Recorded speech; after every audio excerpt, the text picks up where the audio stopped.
सकता, मैं भी मूलवासी हूँ यहाँ का, मैं भी स्थानीय हूँ। मैं चाहता हूँ कि मेरे बच्चों को नौकरी यहाँ मिले, क्लास 3 और क्लास 4 में मिले। झारखंड की जनता को क्या जवाब देंगे वो? ऐसा महसूस होता है कि अलविदा मुख्यमंत्री जी का अलविदा। कौन है वो शराब माफिया, कौन है वो कोयला माफिया जो रायपुर में इन लोगों को महंगी शराब और भोजन कराने की व्यवस्था और 5 सितारा होटल में की व्यवस्था किया था, जिसका संबंध झारखंड से, उनका संबंध कांग्रेस से है। वो गए क्यों? पहले क्यों नहीं जाते थे? आशंका है क्या उनको? डर है क्या? अरे जो उनका विधायक प्रतिनिधि ने कर दिया है कमाल, उसका लेखा जोखा लेने के लिए गए थे। किनको भेज रहे परेड में? आप किनको भेज रहे? बीजेपी किसको भेजेगी? वहाँ कार्यकर्ता है, कार्यकर्ताओं की कमी है क्या? पूरी तरह से कॉन्फिडेंट है? हम निश्चित तौर पर। वो तो कह रहे हैं कि हम जवाब देने के लिए तैयार है। कहाँ जवाब उन्होंने कहा कि भाजपा ने 20 साल यहाँ पे राज किया, या फिर जो भी समय काल था, आप लोग का जो कार्यकाल था, ये उन्हीं का तो बोया हुआ है जो अभी हम लोग को काटना पड़ रहा है। अच्छा, खनिज संपदा की लूट वो लूट रहे हैं और हम बो रहे हैं। क्या आप बता सकते हैं क्या कि खनिज जो लीज ले गया है मुख्यमंत्री की हैसियत से उन्होंने लिया है, खान मंत्री की हैसियत से लिया है, पर्यावरण मंत्री की हैसियत से लिया है, उस पर हस्ताक्षर कोई भारतीय जनता पार्टी का कार्यकर्ता किया था क्या उनके लीज पर, उनके आवेदन पर? तिल मिला तो वो गए हैं भ्रष्टाचार से, जहाँ पर बरहेट गए हैं ना, वहीं पर विधायक है वहाँ के, और वहीं के विधायक के प्रतिनिधि पर 1000 करोड़ के भ्रष्टाचार के आरोप है। तिल मिला तो वो गए। नमस्कार, झारखंड वॉइस देख रहे हैं आप, मैं हूं आपके साथ अल्ताफ। देखिए, झारखंड की राजनीति में क्या कुछ चल रहा है, ये आप लोग सोशल मीडिया के माध्यम से आपको अपडेट्स तो मिलता ही रहा होगा। बावजूद इसके इस बीच एक नया मुद्दा फिर से खड़ा हो गया है। इसे हम नया नहीं कहेंगे। लगातार जिस तरह से राज्य में 32 को लेकर के जो लड़ाई चल रही थी, उसको लेकर के एक बार फिर से जो है लोग मुखर हो गए हैं। और इस बार जो है महागठबंधन की सरकार है, बड़ा निर्णय लिया है, या फिर यूं कह लीजिए 32 की जो मांग को लेकर के जो यहाँ के मूल निवासी उस लड़ाई को लड़ रहे थे, 32 की मांग उन्होंने पूरा की है, लेकिन ये मांग अभी कैबिनेट से पारित हुआ है। इस बीच हमारे साथ बातचीत करने के लिए प्रदेश अध्यक्ष बीजेपी के दीपक प्रकाश जी हैं, माननीय सांसद हैं। सर, पहले तो स्वागत है आपका हमारे। धन्यवाद। ये बताइए दीपक जी, 32 की जो बात हो रही है, आप लोग एकदम शांत शांत लग रहे हैं। देखिए, बड़ा दुर्भाग्य है इस राज्य का, और खासकर मैं कह सकता हूं कि झारखंड मुक्ति मोर्चा की और कांग्रेस की सरकार जब से बनी है, जनता के सवालों को के साथ फरेब करने का काम किया।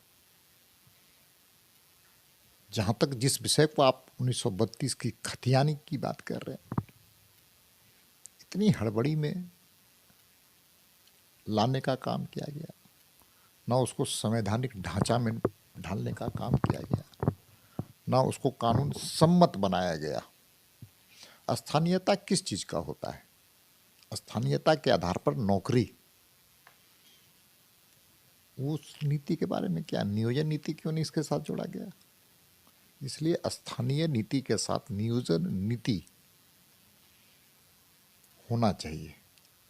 स्थानीय नीति लेकर क्या करेंगे जब तक नियोजन नीति नहीं बनाएंगे? तो इससे साफ जाहिर होता है कि वो छल करने का काम किया सरकार ने। भारतीय जनता पार्टी की जब पहली बार सरकार बनी थी बाबूलाल मरांडी के नेतृत्व में, उस वक्त भी इसी प्रकार का लाया गया था। उसका हर्ष क्या हुआ? उसका हर्ष ये हुआ कि वो अदालत के दरवाजे से ठुकरा दिया गया। जो न्यायालय ने आपत्ति दर्ज किया था उसको संशोधन करके 1932 का लेके जाना चाहिए था। ये अबुआ राज नहीं, बबुआ राज का बबुआ काम। इससे दुर्भाग्य और कह सकता। मैं भी मूलवासी हूँ यहाँ का, मैं भी स्थानीय हूँ। मैं चाहता हूँ कि मेरे बच्चों को नौकरी यहाँ मिले, क्लास 3 और क्लास 4 में मिले, लेकिन उसके लिए नियोजन नीति बनना चाहिए था। उन विसंगतियों को दूर करना चाहिए था, जो विसंगतियाँ का इशारा उस वक्त के 5 सदस्यीय जजों के द्वारा किया गया था। इसलिए सरकार, खुद मुख्यमंत्री विधानसभा के फ्लोर में क्या बोलते हैं, यही ना बोले थे? उन्होंने कहा था कि ये असंभव है। विधानसभा के फ्लोर में आप इस प्रकार की बात करते हैं। और अब लगता है कि अपने आप को अलविदा मुख्यमंत्री समझ लिए हैं वो। अलविदा कल मुख्यमंत्री। कल कल कल भाषण दिए बरहेट में, बोले हैं कि आप लोग जो है ना अस्थिर करना, तो शुरू से आप लोगों का ये षड्यंत्र रहा था। शुरू से आप लोग जो है साम नाम दंड भेज युद्ध किए, लेकिन कोई फायदा नहीं हुआ। अब बरहेट में जो कल बयान दिए हैं, बोले हैं कि 1932 जो लागू किए हैं, इस पर आप लोग तिलमिला गए हैं एकदम। तिल मिला तो वो गए हैं भ्रष्टाचार से। जहाँ पर बरहेट गए हैं ना, वहीं पर विधायक है वहाँ के, और वहीं के विधायक के प्रतिनिधि पर 1000 करोड़ के भ्रष्टाचार के आरोप है। तिल मिला तो वो गए हैं। तो कह रहे हैं कि ईडी ने आरोप लगाया कि नहीं लगाया आरोप पत्र में उनके विधायक प्रतिनिधि में? वो कौन है विधायक प्रतिनिधि? कौन नियुक्त किया है? झारखंड मुक्ति मोर्चा का वो राष्ट्रीय मंत्री, प्रदेश का मंत्री है कि नहीं, केंद्रीय मंत्री है कि नहीं? वो तो कह रहे हैं कि हम जवाब देने के लिए तैयार है। कहाँ जवाब उन्होंने कहा कि भाजपा ने 20 साल यहाँ पे राज किया, या फिर जो भी समय काल था, आप लोग का जो कार्यकाल था, ये उन्हीं का तो बोया हुआ है जो अभी हम लोग को काटना पड़ रहा है। अच्छा, खनिज संपदा की लूट वो लूट रहे हैं और हम बो रहे थे। क्या आप बता सकते हैं क्या कि खनिज जो लीज ले गया है मुख्यमंत्री की हैसियत से उन्होंने लिया है, खान मंत्री की हैसियत से लिया है, पर्यावरण मंत्री की हैसियत से लिया है, उस पर हस्ताक्षर कोई भारतीय जनता पार्टी का कार्यकर्ता किया था क्या उनके लीज पर, उनके आवेदन पर? उनकी पत्नी के नाम पर लीज लिया गया, और जानते किसके लिए लिया गया? थोड़ा आप उनसे प्रश्न पूछिए कि उनके पत्नी के जीवन जमीन का आवंटन किन चीजों के लिए लिया गया था? पिगरी के लिए लिया गया था। आज बात कर रहे हैं अपने विधायक प्रतिनिधि को लूट की छूट दिया था, और एक ऐसा व्यक्ति जो कॉरिडोर में घूमता था सत्तारूढ़ दल का, उसके यहां 2 AK-47 पकड़ाए गए। उसका जवाब क्यों नहीं देते हैं कि प्रेम प्रकाश से उनका क्या संबंध है? जवाब क्यों नहीं देते हैं कि उनके संबंध पंकज मिश्रा से क्या है? क्यों नहीं सब जवाब देते हैं?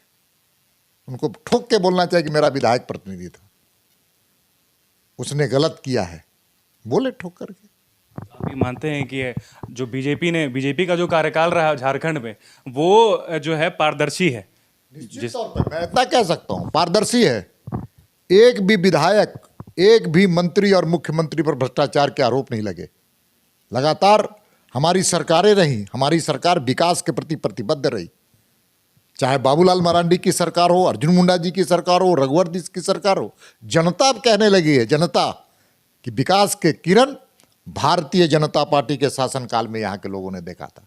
सड़क हो, बिजली हो, पानी हो, शिक्षा हो, चिकित्सा हो, जिस प्रकार से घुसपैठ हो रहा है, जब लब जिहाद हो रहा है, इस प्रदेश के साथ क्या हो रहा है? महिला 30 महीने की सरकार और 5400 महिलाओं के साथ बलात्कार, यह है सरकार का चेहरा। सबसे ज्यादा हत्या इसी प्रदेश में हो रही है। ये हम नहीं कह रहे, आंकड़े कह रहे हैं, ये आंकड़े हैं, आंकड़े। और मुख्यमंत्री जी रायपुर में पूरे कुनबा को लेकर के चले गए। किसके पैसे का वहां उपयोग हुआ? थोड़ा बताए ना। मैं बार बार पूछना चाहता हूं, कौन है वो शराब माफिया, कौन है वो कोयला माफिया जो रायपुर में इन लोगों को महंगी शराब और भोजन कराने की व्यवस्था और 5 सितारा होटल में की व्यवस्था किया था, जिसका संबंध झारखंड से, उनका संबंध कांग्रेस से है। मैं बार बार कहता हूं, नाम बताइए। ये तो आप ही लोग कर रहे हैं ना, जिसकी वजह से उन लोगों को इधर उधर भागना पड़ रहा है। आप लोग क्यों सरकार गिराने पड़े हुए? हमने कुछ तो नहीं कहा, खुद भाग रहे। कल का भी बयान उनका है कि आप लोग उनके दाढ़ी में तिनका है तो हम क्या कर सकते हैं? हमने तो नहीं कहा कि भागिए, ले जाइए, हमारी तरफ से कोई बयान भी नहीं आया। अरे कानून अपना काम करे, कानून से कब तक भागते फिरोगे? इसलिए कानून का सामना करना चाहिए। अरे अभी तो कानून का कोई निर्णय भी नहीं आया है, क्यों इतना आप पहले से भागे फिर रहे? इसका मतलब कहीं ना कहीं तिनका है। सही बताइए, लिफाफे की बात हो रही थी, उन्होंने लिफाफे पे भी अपनी बात रखी, और एक और बयान उन्होंने दिया कि लिफाफा में न जाने ऐसा क्या चीज़ है जो अभी तक खुल नहीं रहा है। क्यों नहीं खोल रहे राज्यपाल महोदय? एक चीज़ उन्होंने कहा कि जैसे शादी में फूफा नाराज हो जाते हैं ना, उसी तरह से लग रहा है वो नाराज हो गए कि क्या? देखिए सच क्या है, कानून अपना काम कर रही है, कानून को अपना काम करने देना चाहिए, उसमें अवरोध कभी नहीं करना चाहिए। संवैधानिक संस्थाओं का मान और मर्यादा हर जिम्मेवार व्यक्ति को करना चाहिए। जिसने संविधान की शपथ ली है उसको महामहिम राज्यपाल की भी, राजभवन की और चुनाव आयोग की भी।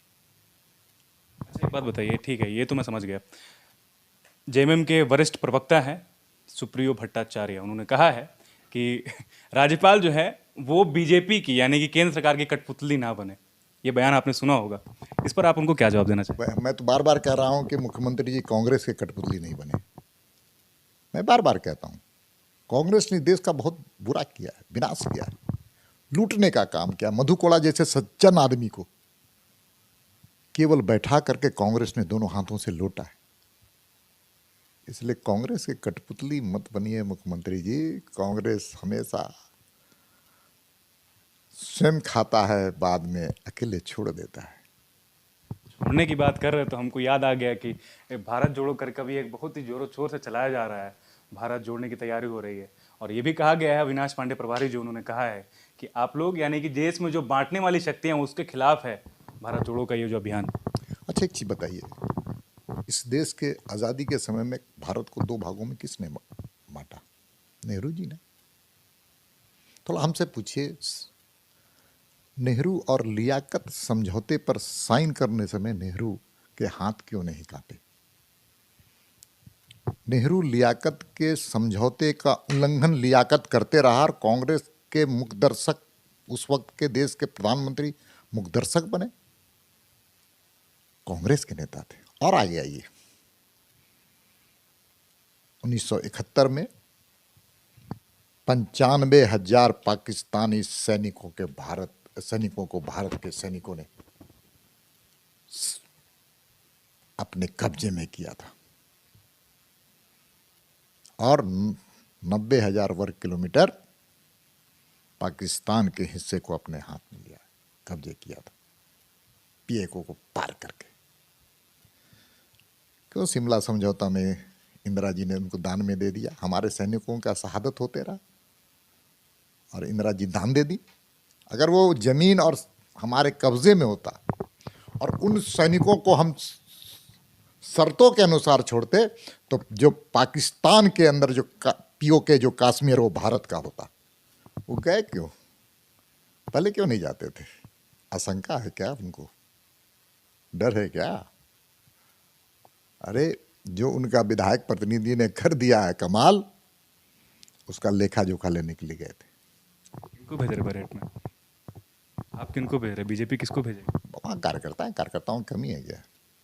पूरी तरह से कॉन्फिडेंट है? हम निश्चित तौर पर। कहने का मतलब ये है कि आज तो फिर तो 32 का निर्णय लिया गया है, लेकिन अभी ये स्थिर है।